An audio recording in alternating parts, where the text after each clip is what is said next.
Hello, third graders. I am here with the one and only Ivan. I'm going to be reading pages 214 to 227.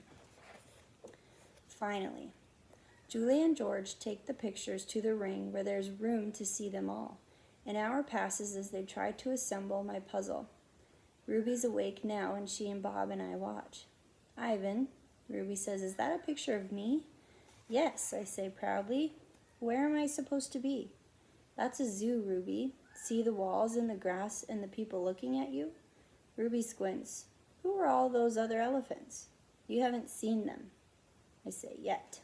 "It's a very nice zoo," Ruby says with an approving nod. Bob nudges me with his cold nose. It is indeed. In the ring, Julia pumps her fist in the air. "Yes," she cries. "I told you, Dad. There it is. H-O-M-E. Home." George gazes at the letters. He spins around to look at me. "Maybe it's just a coincidence, Jules. You know, a once-in-a-trillion kind of thing. Like that old saying about the chimp and the typewriter. Give him long enough and he'll write a novel." I make a grumbling noise, as if a chimp could write a novel, let alone a book. "Then how do you explain the rest of it?" Julia demands. "The picture of Ruby in the zoo? How do you know it's a zoo?" George asks. "See the circle on the gate? There's a red giraffe in it." George squints and tilts his head. "Are you sure that's a giraffe? I was thinking more along the lines of a deformed cat." "It's the logo for the zoo, Dad. It's on all of their signs. Explain that." George gives her a helpless smile. I can't begin to. I'm just saying there has to be a logical explanation." "Look at how big this is." Julia puts the last piece of Ruby's right ear into place. "It's huge." "It is definitely large," George agrees.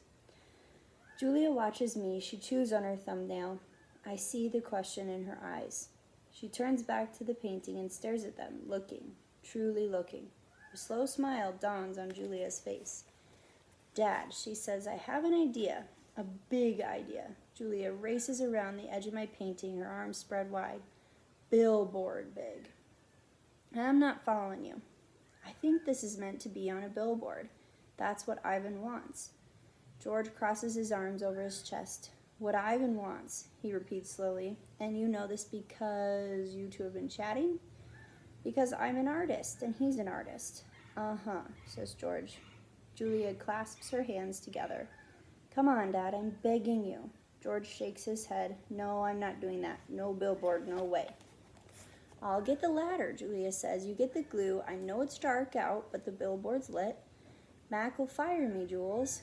Julia considers. "But think of the publicity, Dad. Everybody would know about Ruby. You want me to put up a sign that shows Ruby in a zoo with the word home on it in giant letters?" George gestures towards my picture. "A sign, incidentally, that just happens to have been made by a gorilla?" "Exactly." "And you want me to do it without Mac's permission?" George asks. "Exactly." "No," George says. "No way." Julia goes to the edge of the ring, careful not to step on any of my paintings. She picks up Mac's claw stick. She walks back and hands it to her father. George runs a finger along the blade. "She's just a baby, Dad. Don't you want to help her?" "But how would it help, Jules? Even if lots of people see Ivan's sign, it doesn't mean anything's going to change." "I'm not exactly sure yet." Julia shakes her head. "Maybe people will see the sign and they'll know this isn't where Ruby belongs. Maybe they'll want to help too." George sighs. He looks at Ruby. He waves her trunk. She waves her trunk. "It's a matter of principle, Dad. Principale, George corrects. "Dad," Julia says softly, "what if Ruby ends up like Stella?" George looks at me, at Ruby, at Julia. He drops the claw stick. "The ladder," he says quietly. "It's in the storage locker." The next morning, I watch Mac's car slam to a halt in the parking lot. He leaps out. He stares at the billboard. His jaw is open, and he doesn't move for a long time. Mad human. A mad gorilla is loud, but a mad human can be loud too, especially when he is throwing chairs and turning over tables and breaking the cotton candy machine. Phone call. Mac is kicking a trash can across the food court when the phone rings. He answers it, red-faced and sweaty. "What the?" he demands.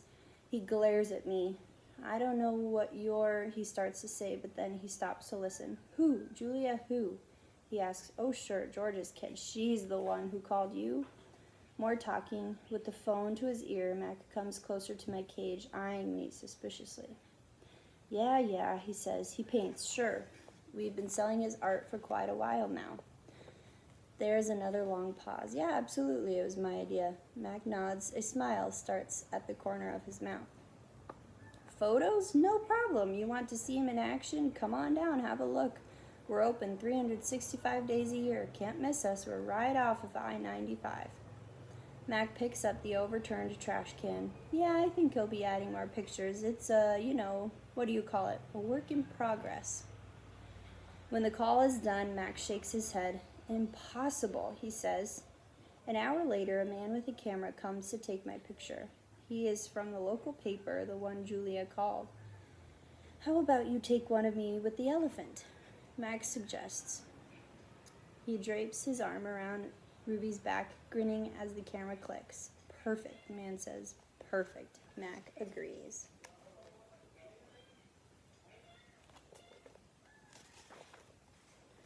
A star again. A photo of my billboard is in the newspaper. Mac tapes the story onto my window. Each day, more curious people arrive. They park in front of the billboard. They point and shake their heads. They take photos. Then they come into the mall and buy my paintings. While visitors watch, I dip my hands in fresh buckets of paint. I make pictures for the gift shop and pictures to add to the billboard. Trees with birds, a newborn elephant with glittering black eyes, a squirrel, a bluebird, a worm. I even paint Bob so he can be on the billboard too. I can tell he likes the picture, although he says I didn't quite capture his distinguished nose. Every afternoon, Mac and George add my new pictures to the billboard. People slow their cars while they work. Drivers honk and wave. My gift shop pictures now cost $65 with the frame.